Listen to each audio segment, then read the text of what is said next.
এখন নানা কায়দায় দোসররা ঘাপটি মেরে বিভিন্ন জায়গায় অবস্থান করে দেশের ভিতরে নাশকতার চেষ্টা করছে। তাদেরকে আবার মিলিটারি ট্রেনিং দেওয়ানোর ব্যবস্থা হচ্ছে। আপনারা দেখেছেন একজন গ্রেপ্তার হয়েছেন এই অভিযোগে। তাহলে তারা আরো কত কাজ করছে, কত ধরনের কাজ করছে। নির্বাচন সবাই চায় যে আগামী ফেব্রুয়ারি মাসে যে নির্বাচন হবে রোজার আগে, সেটা অবাধ সুষ্ঠু নির্বাচন হবে।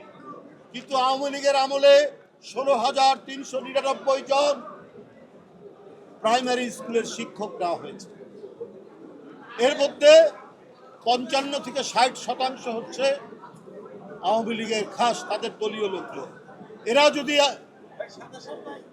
পোলিং এজেন্ট হয়, পোলিং অফিসার হয়, প্রিজাইডিং অফিসার হয়, তাহলে কি অবাধ সুষ্ঠু নির্বাচন হবে? এরা তো গায়ের জোরে, এরা কোনো মেধার প্রতিযোগিতা না করে একমাত্র তাদের ক্রাইটেরিয়া ছিল উত্তীর্ণ হওয়ার, চাকরি পাওয়ার। সে ছাত্রলীগ করে কিনা, সে যুবলীগ করে কিনা, সে আওয়ামী লীগ করে কিনা, এইভাবেই তারা প্রশাসন সাজিয়েছে।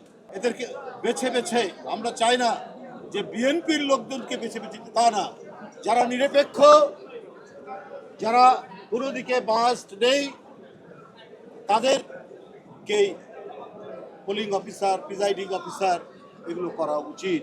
কারণ এই 15-16 বছরে প্রশাসন ছিল না, পুলিশ প্রশাসন ছিল না, এগুলো সব ছিল আওয়ামী লীগের ক্যাডার বাহিনী।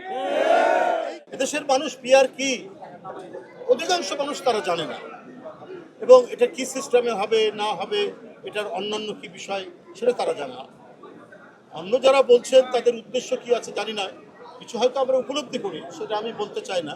তবে যে পদ্ধতিতে অবাধ সুষ্ঠু নির্বাচনের মাধ্যমে এবং জনগণ তার এলাকায় যে ব্যক্তিটি তাদের সাথে থাকে, তাদের পাশে থাকে, তাদের সুখ দুঃখের সাথী, একে আগে থেকেই তারা চেনে, এবং এই চেনার কারণেই তারা বাছাই করে কাকে ভোট দিবে।